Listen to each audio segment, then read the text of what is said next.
mean. We just do this show. All that means to us is that we got a nice couple months off from podcasting, because I guess in 3 weeks' time, Travis will be in the middle of training camp. Yeah, literally. And let me tell you, not enough time to do a podcast, especially the best podcast in the world. Oh, I know. He's going to be busy focusing on football, getting in shape for this upcoming season. So we're going to be off for about 2 months. When's the next episode coming? Do we even know? September?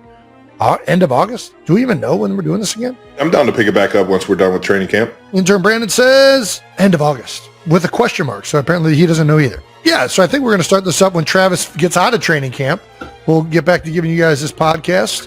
Hope you guys enjoyed season 2. We had a blast. As always, we're coachable. Anything you guys have that you think would make the show better, throw it our way, make you guys appreciate it more, send it over. You know what I mean? We're a democratic process. Although Crown Royal believes in royalty, which we do too, because technically they are a sponsor. We also are a democratic process-oriented show. We very much believe in taking ideas and different requests that you guys might have to make this show better. Either way, we're all throughout the off season of this show. We're going to be updating all the show's social pages. We might drop some never before seen footage on social and YouTube. So that's terrifying if you ask me, but should be entertainment nonetheless. Yeah, hopefully they're not going to sabotage us, because they got a lot of stuff they can put out. What are you going to do with your off time in the off season, Trev? Jason, I go to work in 3 weeks. No, yeah, but so for the next 3 weeks, do you have anything? I'm playing in the American Century golf tournament with you. We're doing it. You've done it for what, 6 years now? How many times have you done it? 4 or 5. I think this is my 5th year. So this is 5. Mm-hmm.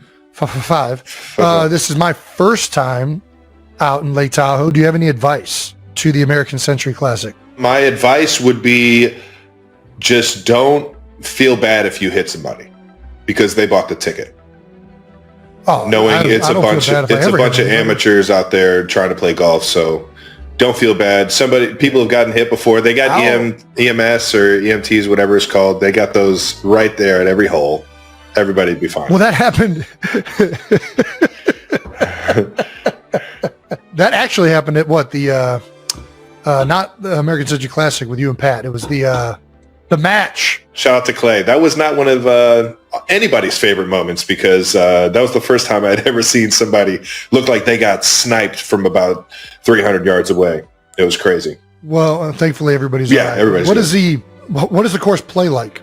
Greens fast? Are they Greens are typically pretty fast. Yeah, it's you're up in the mountains. You're in the altitude, so the ball's going to fly. So get ready to kind of club down at least 10 to 15 yards. That far? That much? I mean, if you really especially if you send it up in the air, like if you keep the ball low, I think you're good, but I'm pretty sure you don't have that much control over the ball. So I would just... Yeah, people decide whether it goes high or low. I thought you just hit the Nope, you can... Yep, if you're good enough. Yeah. I can't, but if you're good enough. So I just clubbed down 15 yards. 10 to 15. Does it favor a draw or a fade? The course itself probably favors a fade just a little bit. Fuck! What, you're a snap hooker, huh? I am, yeah. If it comes out right, it could be a fade or a draw, but if it comes out wrong, typically it is like a sharp turn left. Oh, yeah, that's a snap hook. Yeah. Yeah, we got to stay away from that. That will get you in the shits. I'm trying. Do you know how all the greens break at this point since you played it for 5 years? I mean, I'm familiar with the course. I played it probably close to 15, 20 times now, playing it over the years. It's been pretty similar every single year. Oh, wow. I can't really think of any changes they've made to the course. So, yeah. I'm expecting to do better than I've done the past 5 years. What have your scores been, if you don't mind me asking? Atrocious. I don't even look at the score after the second day. The last Sunday is typically me walking straight from the parking lot to the green and just hoping that I get through it without passing out. Now, the nice thing is that you can't shoot over what, an 8? No, double. You just can't double. I mean, you can't triple. So after a 6, you just pick it up? Well, depending on whether it's a par 3, par 4, par 5. So if it's a par 4, do I stop at 6 or 7? Just pick the ball up. Oh, that is going to save me. Because I'll have some great holes, but what really does me in are the snowmans. That's what really those aren't fun. Gets my score all sorts of screwed up. Well, the thing is that A double. So you can just go. So if you're putting for par, well, yeah, you don't want it. So if you're you gotta think of it as you're like, hey, I'm just going right at. You got to think of it as points. No, you got to think of it as points because a bogey, you don't lose any points. It's not like total score. It's not total. It's not. You don't add up like whether you got a 3 on a hole. It's like whether or not you got a birdie, par, bogey, or double. A double bogey is -2 points. A birdie, I believe, is +3 points. So it's like it's a point system. So as long as a par is a point, a bogey is nothing. You're even. Who came up with this point system? I think it's fun. It's a way of just like keeping everybody in the game. Yeah, because if you get an eagle, I think that's like 6 points. Oh, dude, I cannot wait to eagle some par fives. They're all reachable. I think I've done that once in my life. I got lucky. There's one. The first par 5 might be the toughest one to eagle. I haven't eagled that one yet, but I've eagled just about all the other ones. That just tells you how atrocious I played the rest of the tournament. I was about to say, if you're eagling, all right, there we go. Well, now I'm officially terrified. Do we know who we're golfing with yet? No, man, but we got some fun. We got some good additions this year outside of just you. Yeah, coming. There's some good additions. There's a lot of people. Boss Teller is always one of our boys. Is always out there. He's signed up. Who else is out there? My guy Chan Parsons, Blake Griffin making an appearance as rookies in the tournament. I saw Blake out in France. Hell yeah! I heard Jimmy Fallon. Rob McElhenney is a new addition to the putter away from Jimmy. There you go. Yeah, around lakes, around any of the ponds or lakes, don't miss a putt, or just don't hand him it. He might fucking. But then I'm not gonna lie, he got me a golden. Jimmy putter. asked to see any of my clubs. He got me a golden putter after that, so it was really nice. So maybe you just hand him. What is Is it a mallet putter? Is it a blade? It's a regular face. It's just a golf putter. It's not one of those fucking like turtle heads or like flying saucers. But does it have like a back on it, or is one that's like ambidextrous, where like it's the same on the front as it is the back? No. Is that what you go? Is that what you putt with? You putt with a putter? It's called a bullseye putter from Scotty Cameron. I don't know why I like when it just looks like it's just like a fucking. Yeah, you can see it. Yeah, you can see. The angle better, I believe. I'm better at knowing right away whether I'm pushing or pulling like a putt, and I feel like I hit it straight usually. The issue comes with controlling distance because there's not a lot of help in the form of weights, and like if you want that thing to move, you got to give it a little bit of gas, and that's not always the case out in Tahoe. Keep it calm. One thing you have to wear are pants, Jason. Make sure you bring golf pants. You have to wear. That's all I wear. I don't wear. I actually exclusively only wear golf pants when I go. Sorry, that's more of a like. I know I'm going to be outside in the sun for 4 hours, and I'm not a big sunscreen person, so I prefer to wear long pants. Oh, and bring chapstick because the altitude gets to you by like the second, third day. I do not wear chapstick. All right, well, your lips are just going to be chapped as fuck, so you're good. They'll all auto-regulate. These babies. They'll auto-regulate. You're such a auto-regulate. The mustache also keeps the moisture on them. Jason, I'm not sure if you understand how that works. Travis, I climbed Mount Kilimanjaro and didn't bring chapstick, and my lips were completely different. I don't wear chapstick. Chapstick is big. Chapstick causes your lips to dry out, and then you have to put more chapstick on. So I just don't put the chapstick on in the first place, and my lips don't dry out. Actually, Kylie wears chapstick, and sometimes when I kiss her, I get it on my lips, and then I'm furious. But I don't tell her because she's my wife and I love her. But yeah, really, the things you do for love, you know. I'm anti-chapstick. Dude, Barkley. How can we forget about Barkley? Well, he's announcing it, though. No, he plays in it every year. Oh, I didn't know that. I thought he was like a commentator of it. Yeah, that's where I really got to hang out with him for the first time was playing golf with him. Dude, I played golf with Chuck and Mike Quick maybe 2 weeks ago. It's so fun. Nice. I don't know if you can have a bad time around Chuck. He's so Those guys were cracking me up. Jerome Bettis. He was there my first year, actually. I took a shuttle to the airport with the bus and his family and just was kind of like picking his ear on like just being a professional and stuff. And it was cool to, I don't know, just get the wisdom from one of the greatest to ever do it. And yeah, he's awesome. I mean, it's my favorite player growing up. So yeah, so it'll be a fun time. That's what I'm doing with some of the free time I got left. And outside of that, I'll be working and getting ready for year 12, brother. Sounds good. Let's get this thing moving to some fan mentions of the week. We've been tagged in a bunch of pictures of people with Kelce tattoos over the past couple years, but we have this guy who is this I am good pastor from I don't know where, but he got a tattoo of garage beer, a garage beer. Oh my gosh. This is actually, holy cow. This is intense. This is actually a really good like drawing. This is pretty good. No, they nailed it. It actually, I thought it was fake at first. Like it was like one of those like, you just put water on it and put it on the leg and then peel it away. Nope. That is real deal Holyfield. Sure? It's a real, how do you know? How can you tell the difference? I don't know. You're right. I mean, more power to him if he actually did this. This is sweet. Well, now we got to take garage beer to the fucking moon so he doesn't regret this. Brandon is saying he did it for $50 in free garage beer merch. Wow. And then we had someone who was at the celebrity bartending event in Seattle, which we'll get to a little bit later, but get Jason's signature tattooed on almost immediately after he met Jason, actually. Yep. Yeah. No, I remember doing this in the bar. I remember her telling me she was going to do it, and then she actually did it. You couldn't make it look nice, Jason. Dude, that was as good as I could do, signing somebody's skin. I thought that looked pretty good. God damn it. That doesn't look good? Doesn't even look proportionate. Well, I'm signing an arm, a forearm. I think that's that's pretty much what my signature always looks like. Yeah, it looks like a little kid just scribbled on it, but that's you. That's what you've always had chicken scratch. Yeah, I'm not known for my handwriting, but I think that's one of the things that makes it look unique. It's wonderful. The 6 is smaller than the 2. It doesn't look like they're on the same level.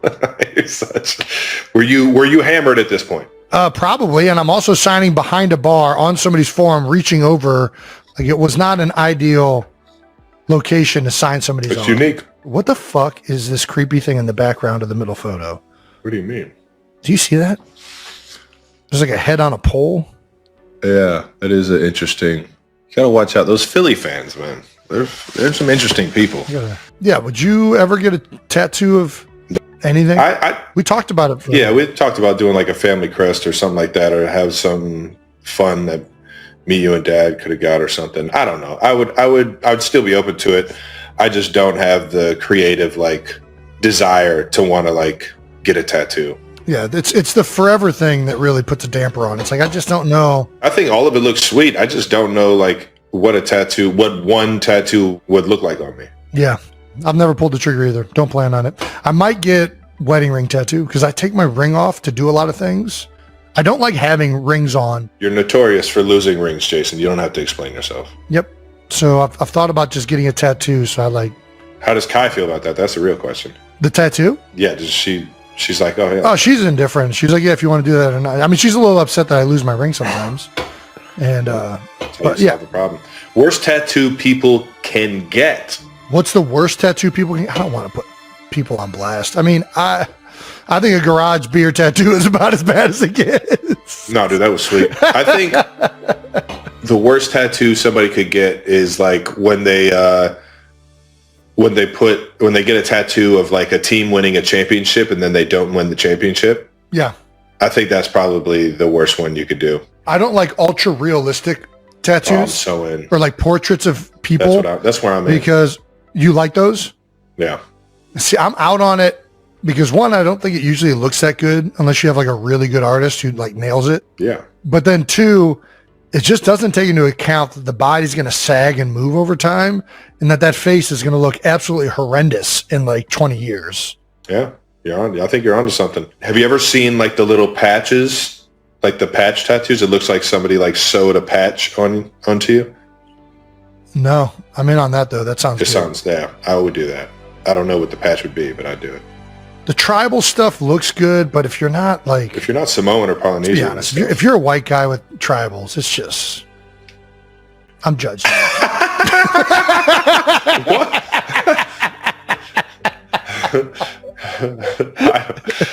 To each his own. If you want to get a tribal tattoo, that's on you. I mean, they look sick. They look sick. I think I'm in on patterns. I like patterns. So well, the patterns are great, but you can do patterns without like culturally appropriating. Not that I'm into like. I'm all fine with stealing culture. I mean, this is what we do. But yeah, that's what we do.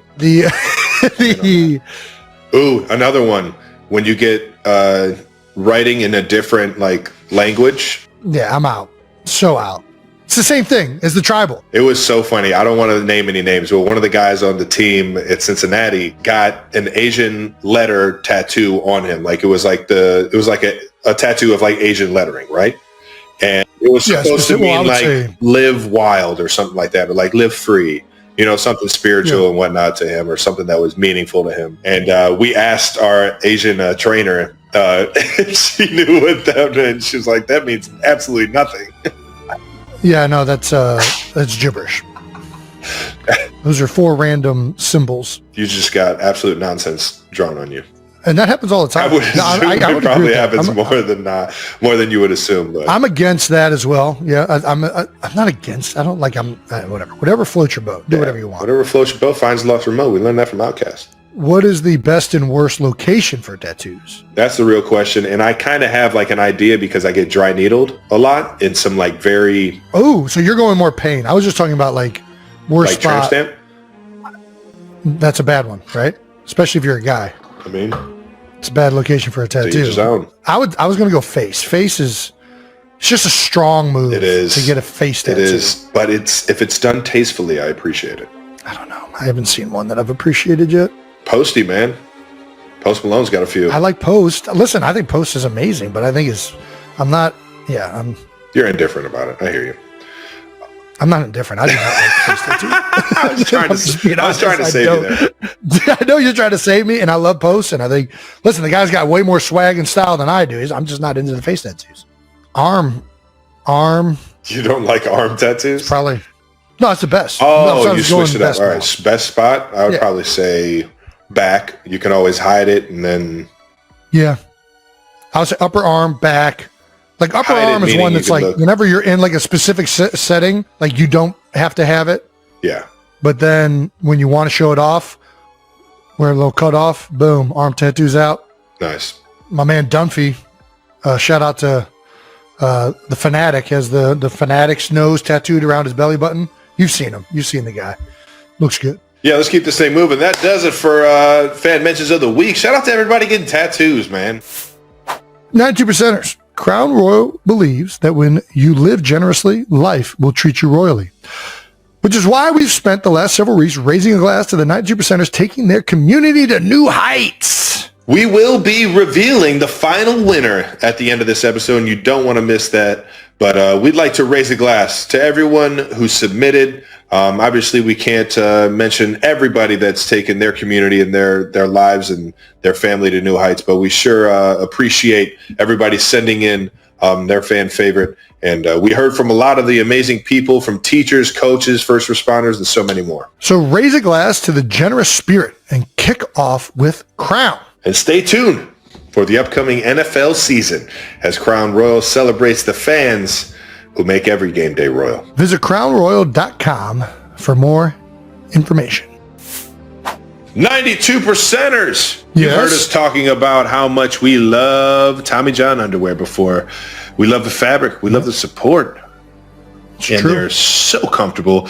They even got Jason, the most anti-underwear man on the planet, to wear them. Tommy John makes a fantastic pair of underwear that is very breathable, and it performs at a high level. So if you're looking for underwear that performs well and will keep your boys cool, then give Tommy John's a try. It's going to be hot out there, boys. It's the summer. You're going to sweat. If you're not wearing underwear, you're going to chafe. So if you don't want to do either of those things, I'd suggest Tommy John.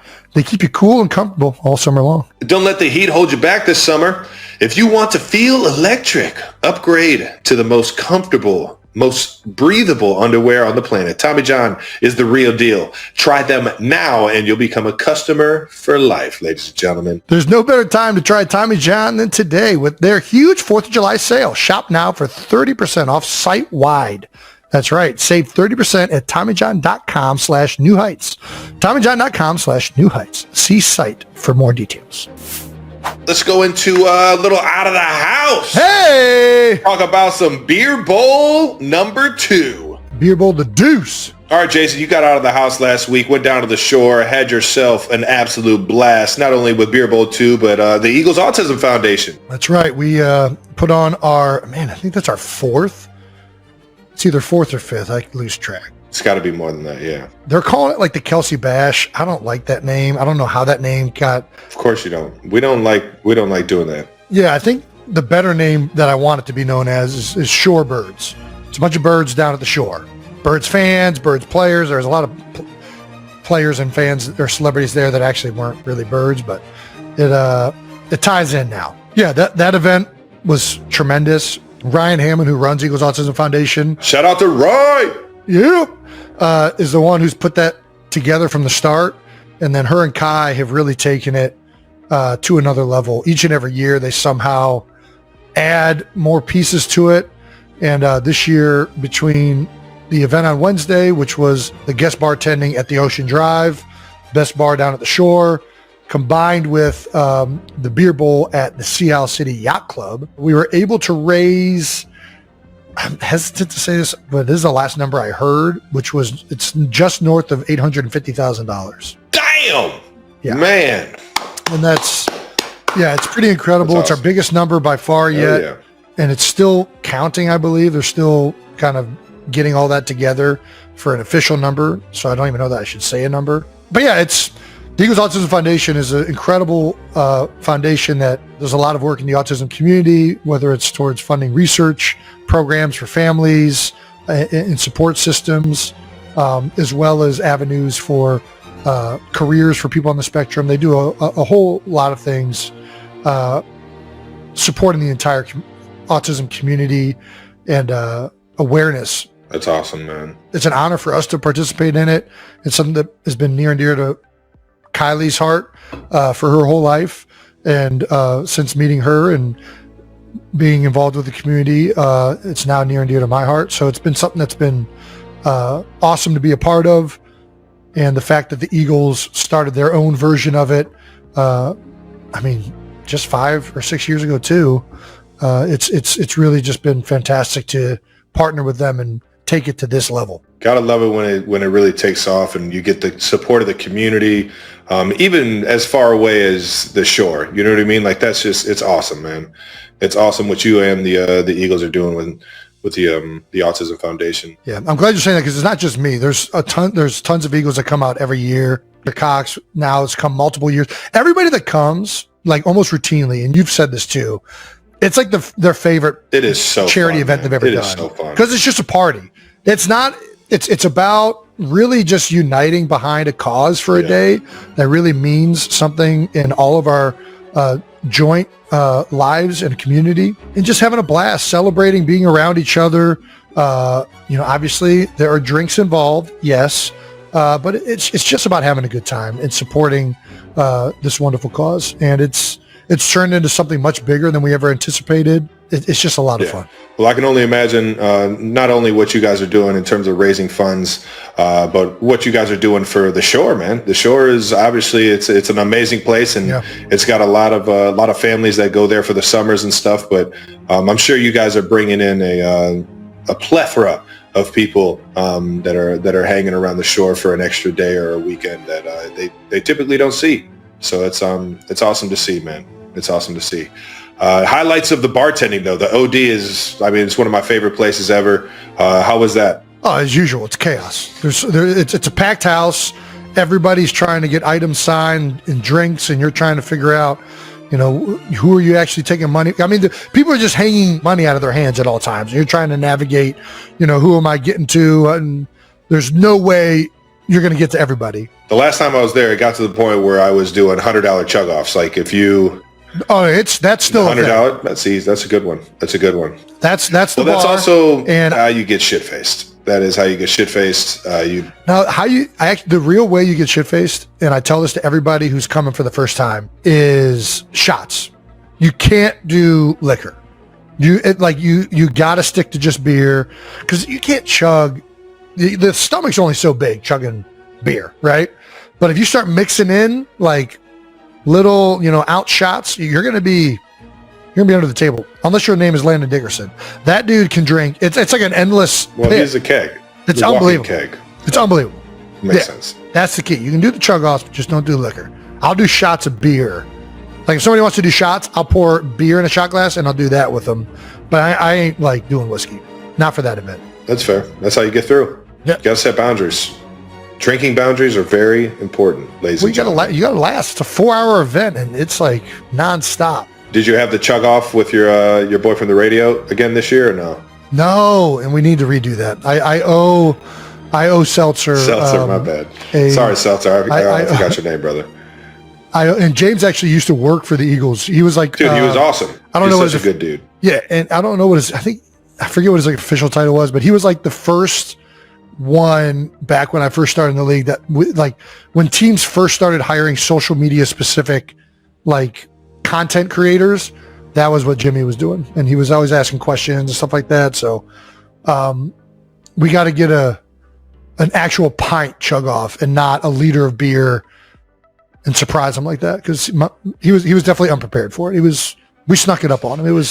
He'll be all right. Let's get this thing moving. Jason, one of the biggest, most viral moments of the weekend was this clip right here of you locking eyes with Kylie during your guys' favorite song, or one of them. Which one? Which one? Oh, Scatman. Is that your official Scatman dance? No, that was a new. That was just. I guess it came out of you. That was just like. It just was a natural moment. It just felt like the right thing to do. There's not a lot of space in that stage of flip cup, so it had to be limited to upper body movements, and that's what felt right in the moment. Well, everybody was saying you actually cheated on that first flip cup. They said you guided the cup. Oh, I definitely cheated. Unless if you don't call me out on it, I'm going to fucking... Oh, I'm cheating. Again, we've been over this. I am taking advantage. If you guys are not smart enough to watch my offhand, I am going to assist. There's no doubt. And so like the third person, I think it might have been Sid. I'm trying to remember who was third in line. Might have been Dallas. I think Dallas was really struggling. Yeah. That's what you're not going to see a Kelce guy do. And I started struggling on that first one, and as soon as the other person flipped it, the attention goes to the next person drinking. That's an easy, hey, whoops, that left hand stuck in there. Anybody see it? Nope. Nailed it. Please do not give away the Kelce strategy. We cannot give away. That, my friend, is a flanker move if I've ever fucking heard of one. Oh, no doubt. Oh, the tension's over there, boys. Nobody's looking at me. Yeah. Oh my God, you see how fast he's chugging that beer? By the way, Scatman is a song, before we move on, was a song that did Dad used to play that for us? Why is that like such a song that like rings into my head? Was it just popular in the 90s? I think it was late 90s, early 2000s. Yeah. I think it was just our childhood. I forget. There was a movie that played it that had it in it maybe. I think we were just into it. Do you know what that song is about? In a recent episode of their podcast, Jason Kelce opened the show with his trademark humor, joking that someone had been house hunting in his neighborhood without giving him a heads up. Sitting across from him, Travis Kelce laughed and confirmed the rumor was true. After spending time with Jason and his family in Pennsylvania, where Jason has been settling into retirement, Travis decided to purchase a home nearby. He explained that the area immediately felt right. Calm surroundings, plenty of green space, and most importantly, being close to family. Jason admitted he hadn't expected the visit to turn into something permanent. He thought it was just a short stay, not the beginning of a major life decision. Although the conversation was filled with jokes, it was clear that Travis had given the move serious thought. Life after football. Since stepping away from the Philadelphia Eagles, Jason has embraced a quieter routine in Pennsylvania with his wife, Kylie Kelce, and their children. He has spoken openly about how retirement shifted his priorities, placing family time above professional achievements. Travis, who continues to compete with the Kansas City Chiefs, shared that being closer to home has long been part of his future plans. For much of his career, he has lived far from relatives. Having his brother and extended family nearby, he said, means more than people might realize. He also clarified that the new house isn't simply a getaway property. Instead, it represents a long-term investment in staying connected to those who matter most. Brotherly banter. Jason quickly turned the news into a playful moment. "So now I have to see you every day?" he joked, pretending to be concerned about the adjustment from occasional visits to full-time neighbors. Travis responded in kind, teasing that he would regularly stop by to borrow tools and keep things interesting. Their easygoing exchange reflected the natural chemistry that has made their podcast so popular and strengthened their reputation as one of sports' most beloved sibling duos. Putting family first. One of the most meaningful parts of the discussion centered on what truly matters at this stage of their lives. Jason acknowledged that stepping away from professional football helped him realize that championships fade, but time with loved ones does not. He said he was thrilled that his children would get more opportunities to spend time with their uncle, even if it meant a livelier household. Travis also grew reflective, recalling a recent afternoon playing in the yard with his nieces and nephews. Moments like that, he said, offer a different kind of fulfillment than competing in packed stadiums. Instead of crowd noise, it's the sound of family that now stands out to him. Fan response. After the episode aired, fans quickly reacted online. Many celebrated what they called the Kelce neighborhood era, imagining future podcast recordings happening just steps away from each other. Supporters joked that the brothers have gone from teammates in the NFL to next-door neighbors, proving their bond goes beyond the field. Looking ahead. While Travis remains active in the league, he emphasized that buying a home near Jason does not signal an immediate retirement. Rather, it prepares him for the future and ensures he can spend more time with family whenever his schedule allows. Jason, drawing from his own recent transition out of professional sports, offered simple advice. Take your time and trust your instincts when the moment arrives. Ultimately, their decision to live close to one another represents more than a change of address. It highlights the strong connection that has guided them throughout their careers and now into a new phase of life. As Jason summed up at the end of the episode, whether competing on the field or living in the same neighborhood, they will always remain brothers. Travis agreed with a smile, joking that now there's no escaping each other.